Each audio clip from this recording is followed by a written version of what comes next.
Selamat malam orang-orang muda yang berada di Jemaat Timur Yogyakarta.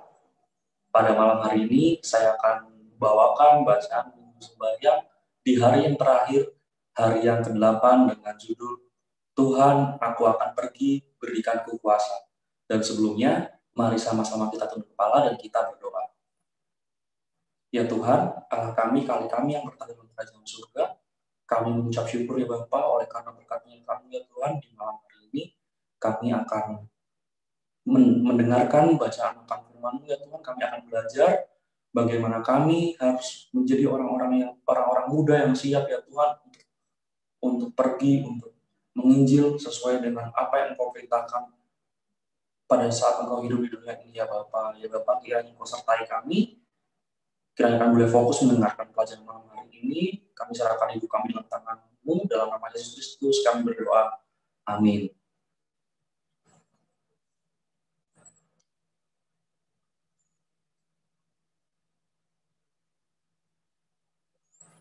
Baik, seperti yang saya sampaikan tadi, judul pelajaran kita di hari yang terakhir di Minggu Sembahyang Pemuda dalam rangka Global Youth Day atau Hari Pemuda Advent Sedunia pada tahun 2021 ini berjudul Berikanku Kuasa, dengan judul besar Tuhan, aku akan pergi atau I will.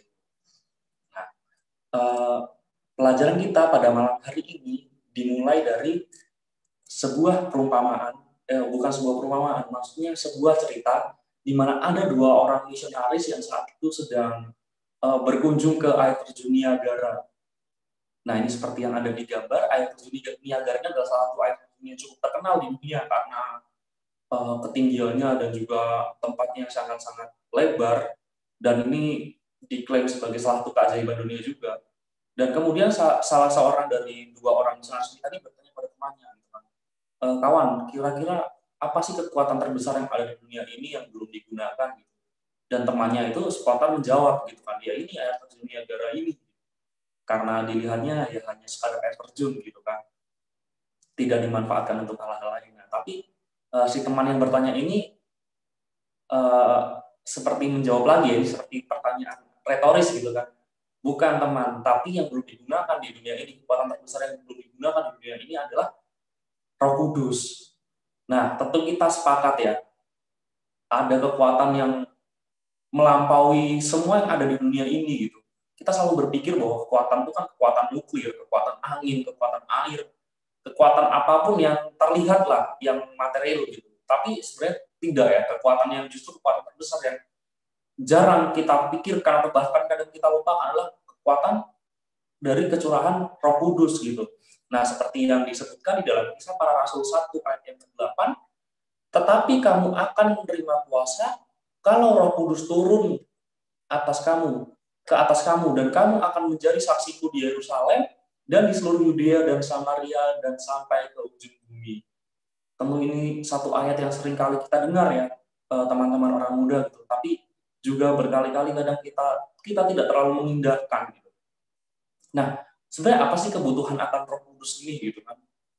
Di malam-malam sebelumnya kita sudah belajar bagaimana kita meminta kekuatan. Di malam-malam sebelumnya kita sudah belajar bagaimana kita mesti meminta ampunan, tuntunan, dan sebagainya. Tapi di malam ini kita belajar untuk meminta kuasa itu sendiri gitu, kuasa akan kecurahan dari Roh Kudus. Nah, kita akan belajar dari beberapa tokoh-tokoh di dalam Alkitab yang tentu saja juga menjadi panutan kita semua ya tentunya ya. Ada beberapa tokoh yang kita pelajari, kita mulai dari Saul. Seperti kita tahu, Saul adalah raja pertama bangsa Israel pasca mereka bebas dari Mesir dan kemudian menempati tanah Kanaan. Nah, tapi Saul ini meskipun dia adalah raja pertama, tapi dia takut awalnya. Dia tidak siap menjadi seorang raja sebenarnya. Kalau kita baca di dalam 1 Samuel 10 ayat yang ke-22, dikatakan, sebab itu ditanyakan pula lah pada Tuhan, apa orang itu juga datang kemari? Tuhan menjawab, sesungguhnya ia bersembunyi di antara barang-barang. Jadi ini konteksnya ketika Nabi Samuel ingin mengurapi Saul menjadi raja, tapi Nabi Samuel kebingungan di mana Saul gitu, dan dia bertanya pada Tuhan dan Tuhan menjawab, Saul sedang bersembunyi di antara barang-barang. Kenapa bersembunyi gitu? Ya karena Saul ini takut gitu. Takut bukan dalam artian takut apa ya, tapi takut karena dia akan mengemban tugas yang cukup besar, cukup berat bahkan. Dia harus menjadi raja atas bangsa Israel yang secara jumlah pun besar dan dikelilingi banyak musuh-musuh dari bangsa lain. Tentu tanggung jawabnya tidak sedikit dan tanggung jawabnya cukup berat gitu. Dan ya tidak heran kemudian Saul bahkan sembunyi di antara barang-barang dan Samuel mencari. Tapi pada akhirnya Samuel bertemu dengan Saul dan Saul akhirnya juga menjadi raja gitu. Dan kita tahu dalam rekam jejak Saul sendiri sebagai raja bangsa Israel, dia berhasil, bisa dibilang berhasil memimpin bangsa Israel meraih kemenangan demi kemenangan menghadapi bangsa-bangsa lain yang berusaha menyerang mereka gitu kan. Kita baca di dalam 1 Samuel 11 ayat 6, ketika Saul mendengar kabar itu, maka berkuasalah roh Allah atas dia dan menyala-nyalalah amarahnya dengan sangat. Kita lihat ketika kemudian Saul mau diurapi menjadi raja oleh Nabi Samuel, roh Allah turun atas dia kan. Roh Allah turun atas dia dan membuat dia menyala-nyala amarahnya. Artinya apa? Artinya hadirnya roh Allah kemudian membangkitkan keberanian dia dari semua dia takut, dia harus bersembunyi di antara barang-barang. Dia kemudian menjadi seorang yang menyala-nyala amarahnya. Dalam artian menyala-nyala itu ya sudah seperti tidak ada yang ditakuti lagi gitu. Dan ini tentu saja atas bantuan dari roh Allah, bukan semata-mata oleh kekuatan Saul sendiri, tentu saja ya teman-teman muda. Ini roh Allah, dan Allah sendiri bilang di dalam 1 Samuel 11 ayat 6 kan, bahwa roh Allah turun atas dia gitu kan, dan berkuasa atas Saul itu sendiri gitu. Baik, itu Saul ya, salah satu contoh yang paling awal disebutkan di dalam Alkitab. Berikutnya kita mengenal Simson, satu tokoh yang juga cukup terkenal karena riwayatnya juga yang menimbulkan ketakjuban ya. Kalau kita kenal Simson ini adalah perlambang dari kekuatan, perlambang dari kekebalan, perlambang dari keampuhan yang sangat-sangat luar biasa ya. Kalau kita lihat setidaknya di dalam Alkitab tercatat dalam kitab Hakim, Simson misalnya, dia mampu mencabik-cabik singa. Kedua, dia mampu menghadapi pasukan yang sangat besar. Dan ketiga, dia mencabut palang gerbang kota dan memikulnya di pundaknya. Ini kekuatan-kekuatan yang tidak semua orang bisa melakukan kan, apalagi hanya manusia biasa misal seperti saya sendiri gitu kan, yang tidak memiliki kekuatan apapun. Tapi Simson berhasil melakukannya karena memang dia dikaruniai oleh sebuah kekuatan yang luar biasa yang tidak umumnya orang gitu, tidak umumnya orang lain di masa-masa itu dan bahkan di sekarang kan. Kalau kita lihat dia mencabik singa itu ditulis dalam Hakim-Hakim 14 ayat yang ke-6. Pada waktu itu berkuasalah roh Tuhan atas dia, sehingga singa itu dicabiknya seperti orang mencabik anak kambing tanpa apa-apa di tangannya. Tetapi tidak diceritakannya pada ayahnya atau ibunya apa yang dilakukannya itu. Luar biasa sekali ya, mencabik apa? Singa seperti mencabik anak kambing. Singa yang sangat buas dibandingkan dengan seperti mencabik anak kambing yang sangat-sangat jinak, sangat-sangat penurut kan. Betapa luar biasanya kekuatan dari Simson ini sendiri kan. Dan kemudian Simson berani menghadapi pasukan yang sangat besar. Ini ditulis dalam Hakim-Hakim 15 ayat 4.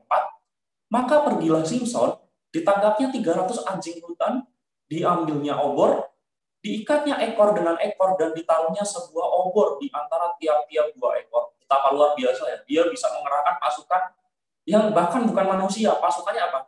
300 anjing hutan. Artinya dia memiliki kemampuan yang sangat istimewa kan.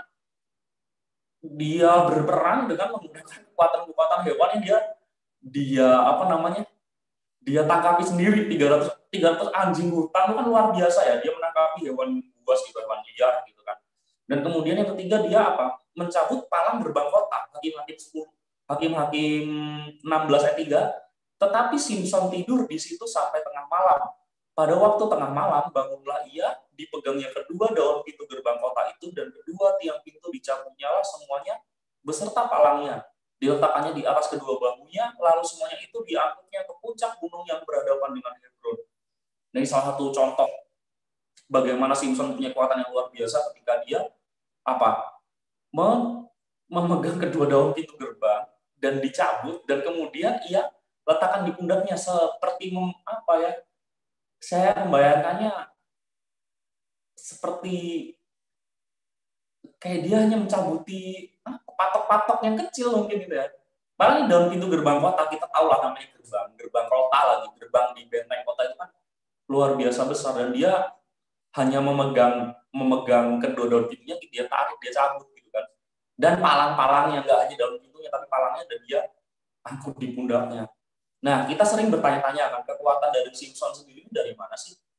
Kalau kalau kita baca juga di Alkitab bagaimana dia mempunyai rambut yang panjang, dia punya rambut yang panjang ini dianggap sebagai kekuatan supernaturalnya ya. Salah satu, kalau kita bahasakan sekarang mungkin ini jimatnya ya. Bagaimana itu memberikan kekuatan ke dia gitu. Tapi tentu bukan inilah, tentu bukan kekuatan supranatural atau dia dibantu dengan jin-jin atau dia mempunyai kekuatan-kekuatan yang berasal dari apa ya, dari entitas-entitas yang jahat, kekuatan-kekuatan yang bisa membantu dia. Tapi tidak. Kalau kita baca lagi secara cermat di Hakim-Hakim 14 ayat yang ke-6, di situ apa disebutkan? Pada waktu itu berkuasalah Roh Tuhan, gitu kan? Berkuasalah Roh Tuhan. Jadi jelas ya. Dan di bagaimana di kekuatan-kekuatan dia yang lainnya pun sama, sebenarnya adalah Roh Tuhan yang menggerakkan dia, yang membuat dia kuat, bukan karena rambutnya yang panjang dan ketika dipotong oleh Delilah menjadi lemah, bukan itu ya. Tapi kalaupun rambut itu hanya menjadi perantara, tapi intinya adalah itu Roh Tuhan yang menggerakkan dia. Jadi sebenarnya tidak ada entitas lain selain Tuhan itu sendiri gitu yang membantu hambanya kan. Itu contoh yang kedua, Simpson. Berikutnya kita masuk ke contoh yang ketiga, ada Petrus. Nah, kalau Petrus ini juga salah satu tokoh yang cukup terkenal dalam Alkitab, dan kita semua pasti mengetahuinya ya, bagaimana Petrus bermula dia dari seorang nelayan, dan kemudian dia diajak, ditarik menjadi murid Yesus, dan dia bersama Yesus selama 3,5 tahun. Yesus kemanapun Yesus pergi dia ikut. Yesus mengabarkan kabar keselamatan, Yesus berkhotbah, Yesus mengajar. Selalu ada Petrus hingga suatu ketika Yesus menjelang Yesus disalib, menjelang Yesus ditangkap, Petrus justru malah menyangkal Yesus. Kita baca dalam Yohanes 18 ayat yang ke-25, Simon Petrus masih berdiri berdiam. Kata orang-orang di situ kepadanya, bukankah engkau juga seorang muridnya? Ia menyangkalnya, katanya, bukan. Kata seorang hamba imam besar, seorang keluarga dari hamba yang telinganya dipotong Petrus, bukankah engkau melihat di taman itu bersama-sama dengan dia? Maka Petrus menyangkalnya pula, dan ketika itu berkokoklah ayam. Nah, ini bagian terakhir dari penyangkalannya ya. Tapi Petrus dalam satu malam itu dia menyangkal Yesus sebanyak 3 kali. Dia tidak mau mengakui bahwa dia adalah murid Yesus. Dia takut pada orang-orang imam-imam, orang-orang Yahudi di situ. Dia takut ikut ditangkap dan kemudian ikut disalib mungkin ya. Padahal biasanya seorang murid kan adalah seorang sangat loyal kepada gurunya, kepada tuannya gitu kan. Tapi di sini Petrus menunjukkan bahwa dia justru malah menyangkal, dia tidak mau mengakui bahwa dia murid Yesus. Ini tentu ketakutan yang sebenarnya cukup manusiawi ya. Di tengah situasi yang genting seperti saat itu, ketika Yesus mau disalib, ketika Yesus ditangkap, dan dia hadir di situ, pasti sebisa mungkin dia mencari selamat gitu kan. Meskipun ia memang akhirnya selamat, tapi dia menyangkal gitu kan. Dia bahkan tidak mengakui guru yang selama ini bersama-sama dengan dia 3,5 tahun lamanya gitu kan. Nah, tapi kemudian Petrus bertobat. Petrus tidak serta-merta dia menyangkal dan dia akan selama-lamanya tidak mengakui. Tapi Petrus merasa bersalah dan kemudian dia bertobat, dan Yesus pun mengampuni. Kita baca di dalam Yohanes 21 ayat yang ke-15 sampai 17. Sesudah sarapan, Yesus berkata kepada Simon Petrus, Simon, anak Yohanes, apakah engkau mengasihi aku lebih daripada mereka ini? Jawab Petrus kepadanya, benar Tuhan, engkau tahu bahwa aku mengasihi engkau. Kata Yesus kepadanya, gembalakanlah domba-dombaku. Kata Yesus pula kepadanya untuk kedua kalinya, Simon anak Yohanes, apakah engkau mengasihi aku? Jawab Petrus kepadanya, benar Tuhan, engkau tahu bahwa aku mengasihi engkau. Kata Yesus kepadanya, gembalakanlah domba-dombaku.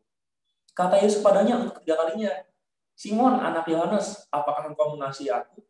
Maka sedih hati Petrus karena Yesus berkata untuk ketiga kalinya, apakah engkau mengasihi aku? Dan ia berkata kepadanya, Tuhan, engkau tahu segala sesuatu. Engkau tahu bahwa aku mengasihi engkau. Kata Yesus kepadanya, gembalakanlah domba-dombaku. Lihat ya, ketika Petrus menyangkal Yesus 3 kali, dan akhirnya Yesus mengampuni dalam pertobatan Petrus, Yesus pun menanyakan pertanyaan yang sama sebanyak 3 kali. Simon, anak Yohanes, apakah engkau mengasihi aku? Yesus menyampaikan sebanyak 3 kali, dan Petrus pun menjawab 3 kali itu pula gitu kan. Dan memang pada akhirnya Petrus bertobat dan Petrus berubah menjadi seorang yang pemberani.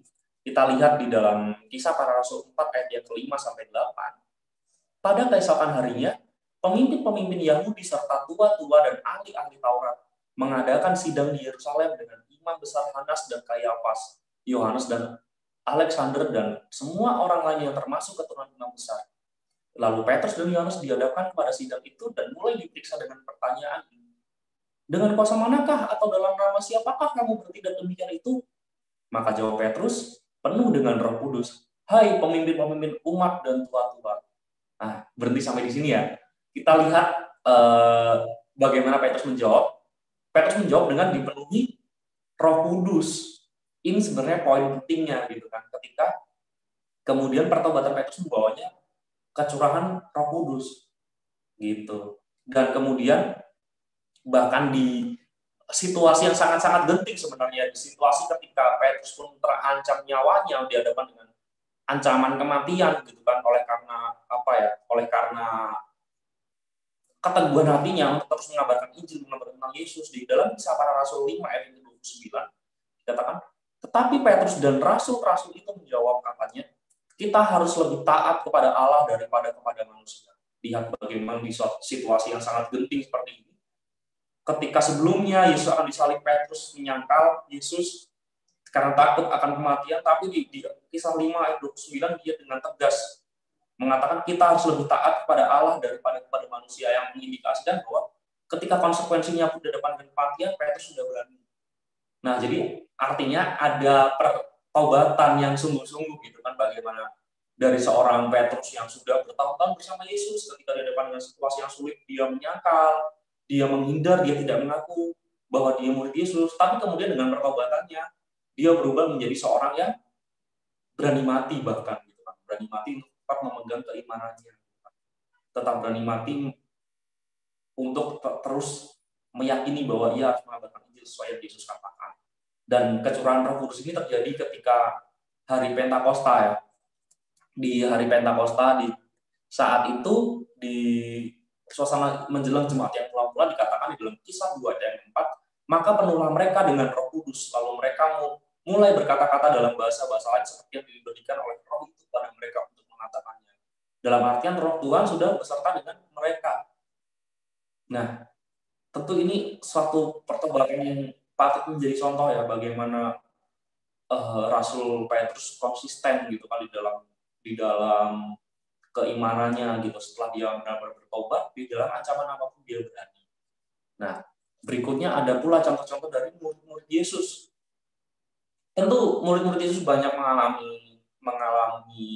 dinamika naik turun keimanan dan sebagainya, pasti ada. Tapi secara keseluruhan, murid-murid Yesus juga jemaat mula-mula, jemaat yang pertama, orang-orang Kristen yang pertama, mereka benar-benar sanggup melakukan tugas dan perintah penginjilan itu dengan setia, dengan yakin, dengan teguh, dan tetap berani apapun konsekuensinya gitu kan. Bayangkan mereka ini kan orang-orang yang tidak memiliki uang gitu. Orang-orang Kristen pertama, orang Kristen mulai itu kan orang-orang yang sebenarnya tanpa uang, mereka hidup sangat kekurangan, tapi mereka berhasil mengalahkan orang-orang kaya gitu. Dalam artian orang-orang kaya yang mengopresi mereka, mengancam mereka gitu kan, dan tanpa pendidikan. Bahkan tanpa pendidikan pun mereka berhasil melawan rabi-rabi, para pemimpin-pemimpin agama Yahudi waktu itu gitu kan, dan mereka tanpa kekuatan sosial dan politik yang mumpuni pun mereka berhasil mengalahkan para Sanhedrin. Kemudian mereka tanpa imam-imam, mereka juga berhasil mengalahkan imam-imam di bait-bait mereka gitu kan, orang-orang Yahudi gitu. Dan bahkan tanpa tentara mereka berhasil mengalahkan tentara Romawi, tentara Roma. Bukan dalam arti latar mereka berperang ya, tapi maksudnya bagaimana ini semua adalah bagaimana kekristenan itu, bagaimana keteguhan mereka menurut Kristen itu di tengah berbagai kekurangan mereka, tanpa uang, tanpa pasukan tentara, tanpa pendidikan, tanpa kekuatan sosial politik, dan apapun mereka berhasil menang. Mereka berhasil terus menyebarkan kekristenan, mengabarkan Injil, mengabarkan tentang Kristus kepada banyak orang, sehingga banyak orang ditobatkan saat itu, gitu kan. Dan disitulah sejarah kekristenan sebagai sebuah agama bermula, kalau kita ikuti ya dalam perkembangan sejarah agama Kristen gitu. Nah, ada satu kutipan di dalam Kerinduan Segala Zaman di jilid 1 ayat yang di jilid 1 di halaman yang 250 dikatakan, ia yang lebih mengasihi Kristus akan melakukan perbuatan baik yang terbesar. Tidak ada batas pada kegunaan seseorang yang mengesampingkan dirinya sendiri, menyediakan tempat bagi pekerjaan Roh Kudus di dalam hatinya dan menghidupkan suatu kehidupan yang sepenuhnya berserah kepada Allah. Nah, kadang kita bertanya-tanya ya, kenapa sih kok rencana-rencana kita tidak berhasil dengan baik? Kenapa yang kita rancang tidak berjalan? Kenapa apa yang kita doakan kadang tidak mendapatkan hasil yang sesuai mungkin. Nah, memang di sini poinnya. Kadang-kadang kita lupa, kadang-kadang kita luput untuk menyertakan Roh Kudus, Roh Allah itu sendiri gitu di dalam segala usaha kita, di dalam segala rencana kita gitu. Makanya di sini pesan di dalam tulisannya Nyawa, di dalam buku Kerinduan Segala Zaman disebutkan bahwa hanya orang-orang yang mengasihi Kristus gitu yang akan bisa melakukan perbuatan baik yang besar. Jadi tidak ada gunanya kita mengesampingkan Kristus dan hanya mementingkan diri sendiri. Yang ada justru harusnya kita mengesampingkan diri kita sendiri dan memberi tempat kepada Roh Kudus untuk bekerja gitu di dalam segala usaha kita. Ya tentu kita juga harus bekerja pasti secara lahiriah, tapi dalam segala penyerahan kita jangan pernah sekali-kali bergantung hanya pada diri kita sendiri. Tapi bergantunglah hanya kepada Allah itu sendiri gitu yang sudah memberikan Roh-Nya untuk selalu bersama-sama dengan kita agar kita dapat menghidupkan kehidupan yang sepenuhnya memang berserah pada Allah gitu kan. Nah, ada satu contoh menarik dari seorang pemuda bernama Evan Roberts. Evan Roberts ini adalah seorang pemuda yang lahir dan tumbuh di Wales. Wales ini adalah satu negara persemakmurannya Inggris ya. Jadi kalau kita lihat di peta ini yang berwarna oranye di sebelah bawah, itu Wales itu adalah salah satu bagian dari negara persemakmurannya Inggris. Nah, Evan Roberts ini lahir di tahun 1878 dari keluarga yang ayahnya bekerja sebagai pegawai tambang. Nah, saat itu Robert di usia yang ke-26 tahun, cukup muda ya, 26 tahun gitu kan, di tahun 1904 inilah dia memulai suatu gebrakan yang sangat luar biasa gitu. Sebelumnya saya ceritakan dulu, Robert ini mempunyai latar belakang adalah dia hanya orang biasa, bukan pendeta, tapi dia memiliki kerinduan bagaimana Roh Kudus selalu hadir di hatinya dan juga di sekelilingnya, di orang-orang di gerejanya gitu. Dia berdoa sepanjang kurang lebih 13 tahun lamanya dia berdoa. Setiap hari dia mendoakan, maksudnya sepanjang 13 tahun itu meminta kecurahan Roh Kudus, dan benar saja. Robert tumbuh menjadi seorang pemuda yang rendah hati, tapi memiliki katakanlah semacam kebijaksanaan gitu, bagaimana dia menjadi penengah bagi orang-orang di sekitarnya, bagi dia menjembatani antara orang muda dan orang tua di gerejanya. Dia membawakan menjadi pemimpin lah di antara orang-orang muda di gerejanya saat itu gitu. Dan benar saja di dalam perkembangannya dia bahkan bisa menobatkan 16 orang. Dia memimpin satu pelajaran Alkitab hingga bisa menobatkan 16 orang, dan dari sinilah kemudian apa yang dibawakan oleh Evan Roberts di dalam pekerjaan penginjilan, karena ia kemudian bertumbuh menjadi seperti seorang misionaris, katakanlah seorang misionaris gitu di Wales. Dari gerakan yang ia mulai, dari gerakan bagaimana dia selalu mengusahakan meminta kecurahan Roh Kudus, itulah kurang lebih 100.000 orang datang pada Yesus, 100.000 orang ditobatkan, dibaptiskan di Wales, di Inggris. Dan tidak hanya itu, bahkan kemudian di satu provinsi di Wales itu sendiri pun kejahatan berkurang, terus keadaan kota menjadi lebih baik. Pokoknya banyak sekali perubahan yang dibawa oleh Roberts. Mungkin teman-teman sendiri bisa googling ya nanti ya, untuk membaca lebih detail bagaimana sih Roberts ini gitu berpengaruhnya di Wales. Di dalam kata kuncinya di Wales Revival 1904 sampai 1905 ya, bagaimana Roberts di dalam kehidupannya dia selalu merendahkan hatinya, merendahkan dirinya di hadapan Tuhan, dan hingga dia kecurahan Roh Kudus dan mampu membuat sesuatu yang nampaknya mustahil ya, menobatkan sampai 100.000 orang. Dari mulai 16 orang, tapi dari gerakan yang dia lakukan bersama dibantu dengan banyak orang lain, dia mampu menobatkan 100.000 orang untuk datang pada Yesus. Tentu ini cerita yang luar biasa yang sering juga mungkin beberapa kali sudah pernah kita dengar gitu. Nah, tapi kemudian kesimpulannya apa dari pelajaran kita di malam hari ini, malam yang terakhir ini, bahwa jika kita bersungguh-sungguh untuk meminta kecurahan Roh Kudus, banyak hal yang nampaknya mustahil dapat menjadi sangat-sangat mungkin terjadi gitu kan.